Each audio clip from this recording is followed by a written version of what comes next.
நான் பலவீனன் அல்ல, பலவான். பார்ப்போம் வேத வார்த்தைகளை. நான் பலவீனன் அல்ல, காரணம் என் பலவீனங்களில் கர்த்தருடைய பலன் பூரணமாய் விளங்கி வருகிறது. நான் பலவான்.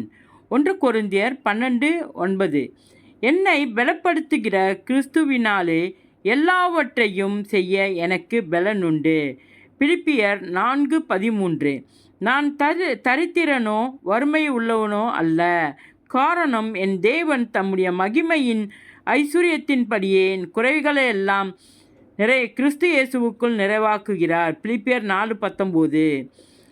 நான் எதற்கும் பயப்படுவதில்லை, காரணம் தேவன் எனக்கு பயமுள்ள ஆவியை கொடாமல் பலமும் அன்பும் தெளிந்த புத்தியுமுள்ள ஆவியை கொடுத்திருக்கிறார்.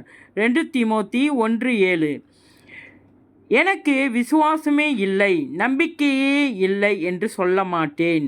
ஏனென்றால் கர்த்தர் எனக்கு வேண்டிய விசுவாசத்தை பகிர்ந்து அளித்திருக்கிறார்.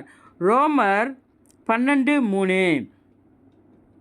நான் என் பலவீனங்களை குறித்து பேச மாட்டேன், காரணம் கர்த்தர் என் ஜீவனின் பலனானவர்.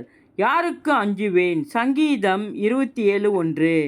நான் சாத்தானை குறித்து ஒருபோதும் பேசிக்கொண்டே இருக்க மாட்டேன், காரணம் உலகத்தில் இருக்கிற சாத்தானை பார்க்கிலும் என்னில் இருக்கிறவர் பெரியவர். 1 யோவான் 4:4. என் தோல்வியை குறித்து நான் எண்ணிக்கூட பார்க்க மாட்டேன், ஏனென்றால் தேவன் என்னை எப்பொழுதும் கிறிஸ்துவுக்குள் வெற்றி சிறக்க பண்ணுகிறார். இயேசுவின் நாமத்தில். இது பகுதி 1.